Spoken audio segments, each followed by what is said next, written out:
Adventure scooter na malakas, maporma, 180cc engine type. Ito na ang dalawang model na magtatagisan mga idol. Ang Venture ADB 180 ng FKM Motorcycle at ang bagong Falcon 180i ng Euromotor. Ang presyo po ng Falcon ay 129,900 at i-compare natin yan sa bagong FKM Motorcycle na Venture ADB 180 na may presyo naman na 178,000 pesos.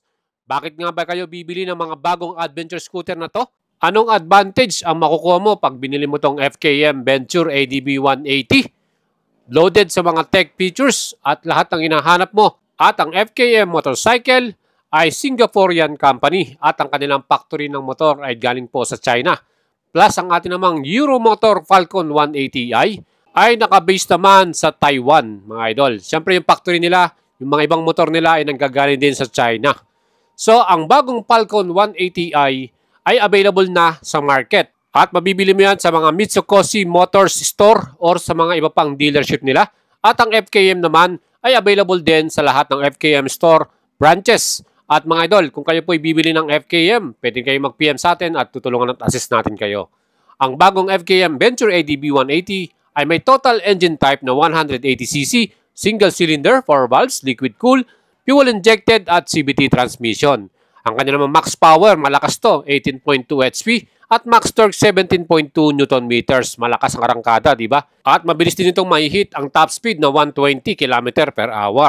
Aba mga idol, ang kanya naman chassis, pagdating sa front suspension ng FKM ADB Venture, ay mayroong front suspension na telescopic forks mga idol. At syempre maganda rin ang diameter niyan, mataba din. Plus sa ating likuran, rear shock absorber na talaga naman po mayroon pang sub-tank. Quality din ang kanyang pagkakagawa at heavy duty. Sabi ko nga sa inyo, maganda rin to kahit mayroon kayong passenger, talagang quality ang suspension sa likuran.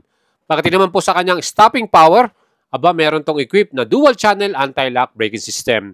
Napakasulit ng stopping ability nito. Yan po ay naka-disc brake at may 2-piston caliper at equipped ng ABS or anti-lock braking system. Aba, napakaganda niyan. Talagang solid ang ating stop dito mga idol. Sa likod naman, yan din po ay naka-disc brake with 1-piston caliper at equipped din ng ABS. Ang kagandahan po sa ating Venture ADB 180, ito rin po ay equipped ng TCS or traction control. Yan po ay solid safety features. So pwede nating switch off din yan kung tayo po ay mag-ride sa mga off-road. And mga idol, sa ating front tire ay merong sukat na 110/80/14. Dual purpose at CST tire ang ginamit nila dyan. Sa likod naman, 130/70/13 inch, tubeless din. Ang kagandahan dito sa ating Venture ADB, yan po ay naka-rim and spoke wheels na. So mas magaan at lighter ang ating bagong model na to. Siyempre kanyang wheelbase, 1,350mm. Mataas ang kanyang ground clearance, 200mm. At total weight naman ito, 135 kg. So mas magaan po ang ating Venture ADB. Meron siyang one-piece na upuan, makapal din ang ating foam.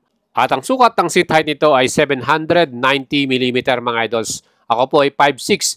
May konting tingkayad pa sa akin to. Pero kayang-kaya naman mga idols at manageable naman to. Kagandahan dito, napakalaki din ng kanyang luggage compartment. Pwede natin ilagay yung ating full face helmet dyan sa loob. Kasang-kasa dyan mga idol. At dahil malalim din yung kanyang luggage, yan po, very spacious para sa ating mga additional personal belongings or cargo nating daladala. Plus, meron na rin tong top box, ready na siya na frame. Aba mga idol, mas maganda yan. Bibili ka na ng box mo, hindi mo na kailangan bumuli pa ng frame, di ba mga idols? Mas makakatipid ka. Ito rin po ay equipped ng keyless system na meron din siyang remote mga idol. At ang keyless system natin, pwede mong i-lock at unlock ang ating motor na to para sa ating security. Katabi na rin ang bukasan or opening ng fuel at seat nito. Ayan po yung ating mismong remote para dito na merong answer back system. Mga idols, meron tong fuel capacity na 10 liters. Ganon kadami ang kanyang may kakargang gasolina. 10 liters na yan mga idols. Kaya kahit po malayo pupuntahan natin, aba perfect pa tong ating adventure scooter. May average to na fuel consumption 30 to 32 km per liter. Dahil na rin sa malaking engine type na 180cc, kaya malakas din sa ating gas consumption. Ang small compartment, meron pa siyang cover at ang kagandahan niya, nandyan po yung ating USB charger. Pwede nating iwanan yung ating smartphone dyan sa loob at may charge na natin. O diba mga idols? At kagandahan dyan, ang ating lever adjustable pa at meron ding itong park brake lock. Makakatulong sa atin yan sa safety ng ating motor, no? Lalo na kung steep yung ating pagpaparadahan, i-park brake mo yan para secure. O, diba? Yung ating mga switches and button, may backlit pa to, may ilaw. Adjustable din sa right handlebar natin para sa ating brake. At meron ditong equipped na hazard light, idling stop and start para sa ating mas matipid na gas consumption. At napakalaki ng ating full color TFT display. Ayan mga idols, meron pa siyang animation na FKM logo, no? Yan, makikita nyo yung lahat ng information dito. Equipped to ng tire pressure monitoring. O diba, napaka-stig, ano, very modern. May phone mirroring din ito. Pwede kang manood ng YouTube, ng Facebook mo live. At voltmeter, mamomonitor mo na yung inyong pinaka-voltage ng inyong battery. At equipped din ito ng dash camera. Meron tong front built-in camera mga idols dyan sa mismong harapan sa tabi ng ating headlight.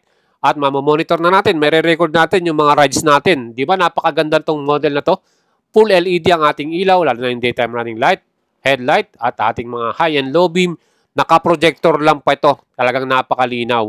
At nakita naman po yung pinakalikuran, full LED rin ang ating brake light at mga signal light dito. Mga idols, total talagang napaka-loaded ng bagong FKM Venture ADB 180. Ang color na available kung bibili kayo, white, black, at gray. At pwede nyo akong i-PM sa ating Facebook page, Boy Chalabaria. Tutulungan natin kayong makabili nito. With SRP 178,000, fully loaded adventure scooter in 180cc. Kaya ano pang hinihintay nyo mga idols? Talagang mapapabili ka na ito dahil talagang sulit na sulit dahil loaded sa tech features. At siyempre, kukompare natin yan versus sa bagong Euromotor Falcon 180i. Ito po yung latest na nirelease ng Euromotors or Mitsukoshi Motors sa Makina Moto Expo 2025. At nasaksihan natin yung launching nito. Ayan po yung kanyang pinaka-styling, kamukha siya or copycat ng ADB 160. Yung pinaka-body niya, ang binago lang dito yung front headlight design na meron siyang big, ano. At iba rin ang design ng kanyang pinaka-taillight. Mga idol, ano masasabi nyo sa bagong Falcon 180i? Ang kanyang engine type, 180cc single cylinder 4 valves liquid cool, fuel injected at CVT transmission. Same engine type po ito ng Griffin 180i. Yung kanilang nilabas na bagong sporty scooter na kamukha naman ng Aerox, no? At itong max power nito, 18.5 HP at max torque, 17.2 Nm. Natry po natin at nasubukang i-test ride ang Griffin 180. Ba talaga namang malakas ang arangkada at syempre yung puwersa niya, mapipil mo kaagad. Ang pro suspension nito, naka-telescopic perch at mataba din yung diameter. Tingin ko maganda yung suspension sa front ng ating Falcon 180i na ito. And mga idol, ang kanya naman po ang pinakalikuran na suspension. Aba, naka-dual shock absorber at equipped din ito ng sub-tank. Yung kanyang pinaka-sub-tank may tatak na Euro. No? Kita naman po ninyo, quality din at heavy duty yung kanyang suspension sa likuran. At tingin ko maganda rin ang magiging handling nito mga idols. Lalo kahit meron tayong dalang passenger. Well, para naman sa stopping power ng model na to, yan din po ay naka-disc brake sa front, 2-piston caliper. At kagandahan, ito po ay merong equipped na anti-lock braking system. So dual channel po ang nilagay nila rito. Harap at likod ay meron tayong anti-lock braking system. At ang likod naman naka-disc brake din, 2-piston din ang nilagay nila rito, caliper at equipped ng ABS. Unfortunately, wala pong equipped ito na TCS or traction control. So no TCS ang model na to. Wala siyang traction control, ano. Ang kanya naman pinaka-wheels, yan po ay naka-alloy cast wheel. So medyo mabigat yan dahil naka-alloy cast wheel tayo. Ang front tire na size, 110/80 by 14 inch. At sa likod naman, ang sukat ng gulong nito ay 130/70 by 13 inch. Mga ito, mapansin nyo yung kanyang tire, hindi siya dual purpose. Para siyang sporty tire, ano? At pang city yung kanyang grip style. Siyempre, itong ating model na to, pagdating naman sa wheelbase, may sukat na 1,370 mm. May kalakihan siya ng konti, no ba? At ang ground clearance naman, 100 mm. Medyo mababa po talaga. So, itong model na to, pang city ride, hindi natin ito pwedeng dalhin sa mga, tatama kaagad yung pinakailalim nito. Yun ang napansin ko dyan. At ang weight naman nito ay 136 kg. May kabigatan talaga siya. At seat height naman, 780 mm. Mas mababa ang upuan nito versus sa ating FKM Venture ADB 180 na meron siyang sukat na 790. Ano? Malaki din ang luggage compartment ng ating Falcon 180i. Malalim din at pwede nating ilagay yung ating mga cargo dyan, yung mga personal belongings natin. Kasya rin sigurado ang pinaka full face helmet dito. At mga idol, pag nakita naman po ninyo yung kanyang upuan, astig ang design. O, diba? Camelback style. Maporma kaagad, di ba mga idol? Naka-stitches pa yan. At ang ating pinaka-fuel tank dito, may capacity naman na 8.5 liters. So, iyan po ang ating pinaka-gas capacity. So, mas marami pa rin karga si Venture ADB 180 na 10 liters, di ba mga idol? Siyempre sa fuel consumption, same lang sila ng engine type. Yung tingin ko dyan talaga, aabot lang yan ng 32 km per liter. Meron din itong equipped na hazard lights, hindi adjustable yung mga lever nito. At meron din siyang idling stop and start. Meron ding switch off ng ilaw nito.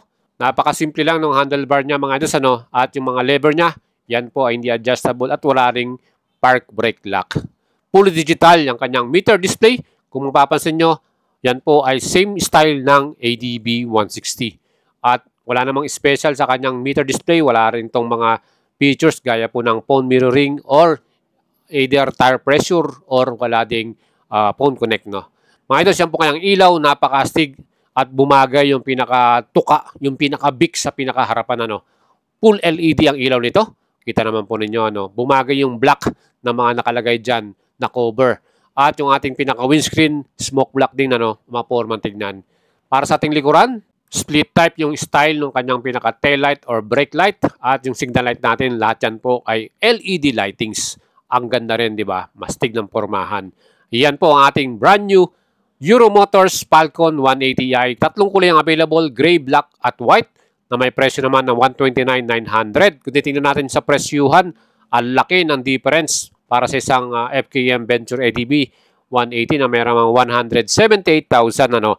Mapapansin natin, almost 50K yung kanilang difference. Pero mas marami namang loaded tech features ang FKM na to. Kung kayo po ipapipiliin ngayon, ano pong kursunada at bibili ninyo? Let me know mga idol, mag-leave kayo ng comment sa ating video. Nagustuhan nyo ba yung ating comparison ng dalawang model na to? Please don't forget to subscribe sa ating YouTube channel at hit notification bell para lagi kayong updated. Ride safe mga idol!